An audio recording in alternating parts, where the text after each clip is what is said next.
Hello Scorpio, Sun, Moon Rising, and Venus Signs. Kamusta kayo? Sana po nasa mabuti kayong kalagayan. Welcome back po sa Star Tarot.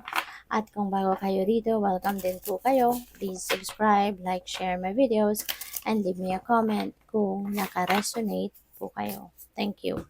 So, first card ni Scorpio, we have Shamanic Healer, Cleansing, and Attunement. Ayan. So, most likely, ang iba sa inyo is siguro you are a healer. Maaring ikaw ay isang psychic. Maaring ikaw ay isang nagpa-practice ng alternative medicine. Pwede rin na ikaw ay nagdi-divination din, yung ganon. So, and now, you may need to do some kind of attunement and cleansing. Pwede na, kasi periodically dapat ginagawa natin yun, no?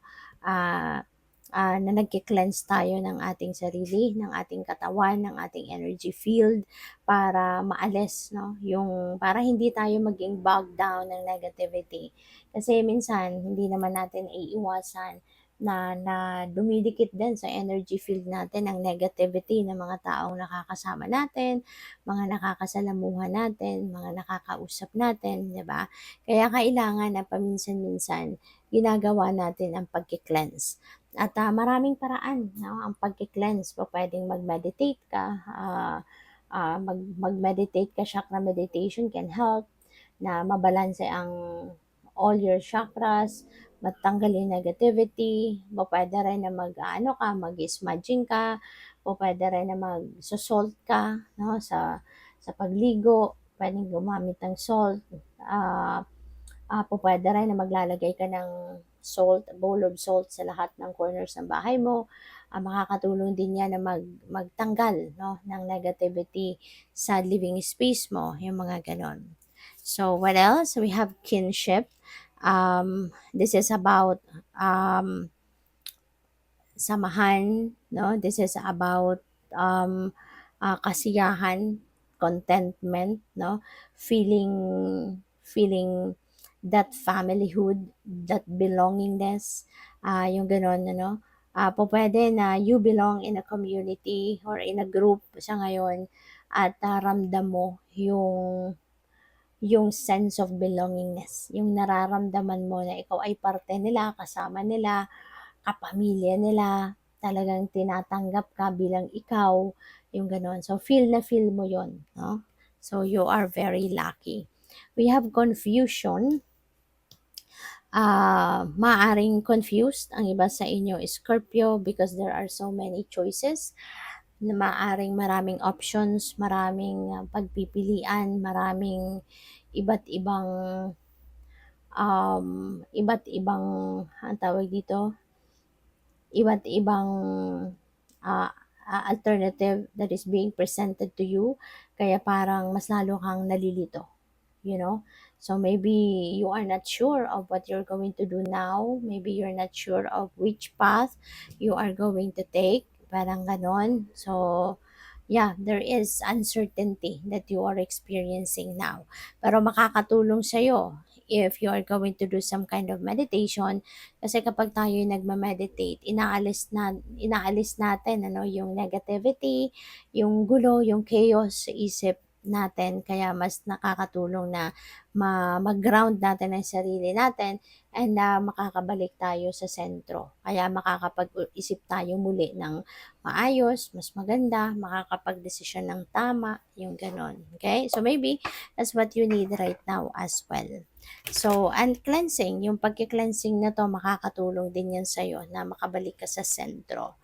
So, maraming salamat for subscribing, and if you haven't subscribed yet, subscribe na kayo. And also, maraming salamat din for not skipping the ads. Malaking bagay yan sa akin. And also, please click the join button sa baba ng video kung gusto niyo na mag-join kayo sa membership. So, what else? We have reconsider.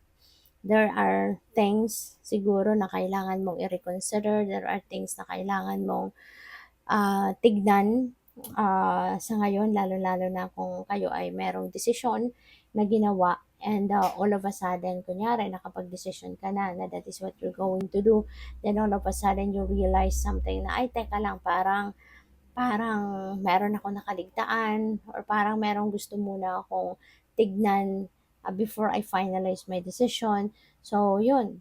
So, pagbigyan mo, no? Kasi kapag naramdaman mo yun, na kailangan mong balikan, kailangan mong tignan muli, do it.